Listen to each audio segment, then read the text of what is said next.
कुछ खामोशियों के अंदर कोहराम छिपा होता है, कुछ खामोशियों के अंदर कोहराम छिपा होता है, कुछ मुस्कुराहट के पीछे दर्द छिपा होता है। ये सब अल्फाज उसी के अंदर से आता है जो उस दर्द से गुजरा होता है। बिल्कुल नहीं, ये अल्फाज उस इंसान के अंदर से आता है जिसने लोगों के दर्द को पहचाना हो और उसे समझा। माँ की दुआओं में असर खुदा देता है, माँ की दुआओं में असर खुदा देता है, माँ की बद्दुआओं को भी दुआओं में बदल देता है। बड़ी अच्छी अच्छी किताब इनके द्वारा लिखी गई है, बेरुखी है और यहाँ पर मेरे हिस्से की कोशिश है।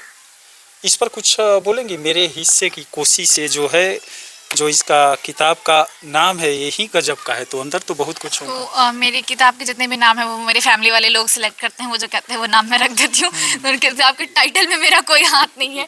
मेरी फैमिली में जो नाम पसंद आता है वो मेरे घर में किसी को नहीं पसंद आता, तो फिर मैंने ये काम उन्हीं पर रहने दिया कि आप बताइए क्या है। क्योंकि मेरे सारे घर वाले जो हैं वो सब मेरी सारी पोइट्री से वाकिफ़, सबको सुनाती हूँ मैं छपने से पहले, तो वो सबको पता है कि क्या है अंदर में, और वही उसमें से पढ़ के बताते हैं। तो मैं आपको इसमें से कोई एक कविता पढ़ देती हूँ कि एक बाबुल की लाडली को मार दिया तुमने, एक बाबुल की लाडली को मार दिया तुमने, एक माँ की राजकुमारी को मार दिया तुमने, मार दिया तुमने एक भाई की प्यारी बहना को, मार दिया तुमने एक बहन की दूजी बहना को।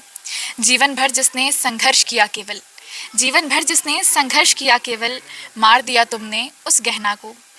अपना सब कुछ छोड़कर जो तुम्हें बसाने आई, अपना सब कुछ छोड़कर जो तुम्हें बसाने आई, अपनी खुशी त्याग कर जो तुम्हें हंसाने आई, केवल चंद चीज़ों के खातिर उसे मार दिया तुमने। एक बाबुल की लाडली को मार दिया तुमने, एक माँ की राज दुलारी को मार दिया तुमने। वाह वाह। अच्छा, ये सब शायरी सुनकर सामने वाले की आंख में कभी आंसू आप देखें?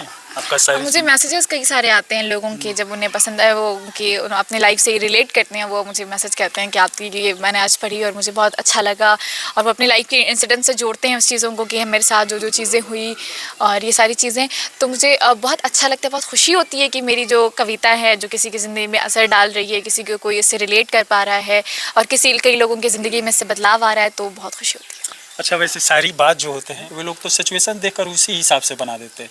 मान लीजिए जिसके दिल में दर्द है उसी हिसाब से शायरी बोल देते हैं, वो और टूट जाता है। खुशियों का माहौल रहता है, उसी हिसाब से शायरी कर देते हैं लोग और खुश होकर हंसने लगते हैं। तो बेसिकली देखिए क्या होता है कि आप अगर कोई शायरी लिखते हो तो आपके पास एक कलेक्शन होती है, तो आप चीज़ों के हिसाब से आप बोल देते हो। हर इंसान जो जैसे शायर में ही होते हैं, तो हर शायर अपने उनका जो लिखने का जो ये होगा कैटेगरी होगी वो अलग अलग होगी। हर इंसान एक तरह की पोइट्री नहीं कर सकता। अगर कोई कॉमेडी वाला करेगा, कोई हास्य रस का करेगा, कोई वीर रस का करेगा, तो इन सब चीज़ों में पोइट्री के भी कई सारे पार्ट्स होते हैं और हर शायर अपने आप में अलग होता है और हर शायर एक दूसरे से बहुत अलग होता है। तो ये तो है कि आप ऐसा कोई भी चीज़ देखते हो तो आपको रिलेट करते हो कि मेरे पास तो इसमें सा वर्ड है, तो आप वहाँ पे सुना देते हो अपना कोई शेर, तो ऐसा तो होता है। अच्छा, दर्द वाली शायरी ही बस बोलती हैं कि कॉमेडी वाले भी हंसी मजाक? कॉमेडी वाले ऐसा कुछ हंसी वाला मतलब माहौल को हंसा दे ऐसा? नहीं, जैसे इंदौरी वो मेरा टाइप नहीं है। तो वो बेसिकली राहत इंदौरी साहब हंसाने की बात नहीं है। आप अगर उनकी बात को सुने, वो हंस करके जिस अंदाज में बोलते थे वो उनका अंदाज था, लेकिन उनकी अगर बात सुने तो वो हंसने वाली बातें नहीं हुआ करती थी। वो सोचने वाली बात है कि आप घर गए उसके बाद भी आप उस बारे में सोच रहे हैं कि उन्होंने क्या कहा था। तो ये तो उस बात में फ़र्क होता है कि किसी ने सुनाया कैसे और कहा क्या है, तो ये तो बहुत अलग बातें हैं। सामने वाले की चाहत तो यही रहती है, मैं जो बोलता हूँ सामने वाले के दिल में ऐसा जगह बनाए, कहीं भी जाए तो इसी के बारे में सोचे। मैं अभी 12th स्टैंडर्ड की स्टूडेंट हूँ। अभी मैं इस साल अपने बोर्ड का एग्ज़ाम दूंगी। आपका गोल क्या है? शायरी ही, किताब लिखना, अवार्ड जीतना या और कुछ? देखिए ये सब चीज़ अगर मुमकिन है तो क्यों नहीं, लेकिन ऐसा है कि अभी मैं अपने 12th स्टैंडर्ड में हूँ। आगे अभी मुझे बहुत पढ़ाई करनी है, अभी तो बस शुरुआत हुई है मेरी इसकी। और राइटिंग का ये है कि आगे चलती जाएगी, जितना अगर हो सकेगा मुझसे जो जो चीज़ें होंगी मैं करूँगी। एज ए प्रोफेशनल मैं इसको प्रोफेशन नहीं बनाऊँगी इसे, और बना भी सकती हूँ क्योंकि अगर हो रही है तो क्या ख़राबी है। लेकिन हाँ, अगर मेरा जो प्लान है वो ये है कि अपने पढ़ाई को, स्टडीज़ को कम्प्लीट करना है और साथ साथ इसको रखना है। मैं इसको कभी छोड़ने नहीं वाली हूँ। इसमें भी मुझे जितना हो सकेगा मैं वो तमाम चीज़ें करूँगी जो मुझसे मुमकिन हो सकेगा। तो इसकी भी मंजिल कमज़ोर थोड़े है, ये भी तो लोगों को बहुत इसलिए तो मैंने कहा कि मैं ऐसे ख़त्म नहीं करूँगी, मैं हमेशा सारी ज़िंदगी, क्योंकि ये मेरी लाइफ का एक पार्ट है, मेरी जर्नी का एक पार्ट है, मेरी ज़िंदगी का एक हिस्सा है जो कि मैंने लोगों के लिए ये किया है, उनको अपने लोगों की बात को रखने के लिए किया है। ऐसे बहुत सारे लोग हैं जो अपनी बातें अपने ऊपर हो रहे जुल्म के ख़िलाफ़ बोल नहीं पाते हैं, तो मैं उनकी तरफ से बोलने की कोशिश की है, तो मैं इस चीज़ को कभी ख़त्म नहीं करूँगी। अच्छा, शरीर का ये पार्ट है, अगर इसी पार्ट को मंजिल बना लिया जाए तो मंजिल पर तो आसानी से जाया जा सकता है। बिल्कुल जाया जा सकता है और मैं जाऊँगी भी, लेकिन ऐसा ज़रूरी तो नहीं है कि सिर्फ मैं एक ही चीज़ करूँ। तो लेकिन हाँ, मेरे लिए ये है कि हाँ, मैं इसे कभी नहीं छोड़ूंगी और मैं इसमें आगे जाऊँगी। ये मेरा प्रोफेशन भी है, I am an author by profession also. So yeah, कुछ खामोशियों के अंदर कोहराम छिपा होता है, कुछ खामोशियों के अंदर कोहराम छिपा होता है, कुछ मुस्कुराहट के पीछे दर्द छिपा होता है। कुछ खामोशियों के अंदर कोहराम छिपा होता है, कुछ मुस्कुराहट के पीछे दर्द छिपा होता है। और मैं जो चुप हूँ तो इतना खुश मत हो, मैं जो चुप हूँ तो इतना खुश मत हो। कुछ शांत समंदर के अंदर तूफान छिपा होता है, कुछ शांत समंदर के अंदर तूफान छिपा होता है। अंदर से आता है जो उस दर्द से गुजरा होता है। बिल्कुल नहीं, ये अल्फाज उस इंसान के अंदर से आता है जिसने लोगों के दर्द को पहचाना हो और उसे समझा हो।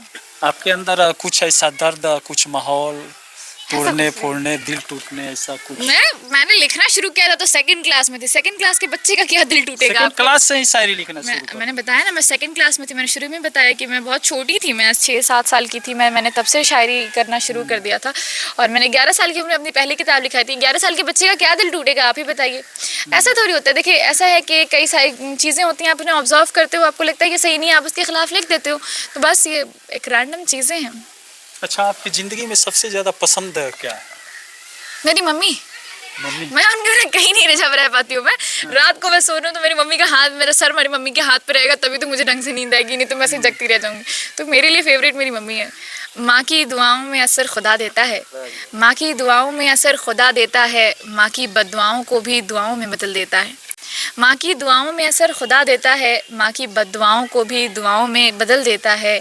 और माँ ही एक ऐसी चीज़ है जिसका अपनी औलाद से सारी दुनिया से 9 महीने ज़्यादा का रिश्ता खुदा देता है। सारी दुनिया से 9 महीने ज़्यादा का रिश्ता खुदा देता है। वाह वाह वाह वाह। तो बेसिकली मैं इंस्टाग्राम, फेसबुक और यूट्यूब सब पर अवेलेबल हूँ। अगर आप मुझे सुनना चाहते हैं, आप मुझे वहाँ फॉलो और सब्सक्राइब कर सकते हैं। मेरा यूट्यूब चैनल है ऑथर युसरा फातिमा, और फेसबुक भी इसी नाम से है ऑथर युसरा फातिमा, और इंस्टाग्राम पे युसरा फातिमा ऑफिशियल के नाम से मेरा पेज है। आप मुझे वहाँ फॉलो कर सकते हैं, यूट्यूब पे सब्सक्राइब कर सकते हैं। और अगर आप मेरी बुक मंगा करके पढ़ना चाहते हैं तो मेरी सारी किताबें अमेज़ॉन और फ्लिपकार्ट पर अवेलेबल हैं। आप नॉर्मली मेरा नाम भी अगर आप गूगल करते हैं तो वहाँ से भी आपको लिंक मिल जाएगा, या फिर आप अमेज़ॉन या फ्लिपकार्ट पर अगर आपको किताब का नाम याद नहीं है तो सिर्फ मेरा नाम सर्च कर लीजिएगा, आपको वहाँ सारी किताब आ जाएंगी।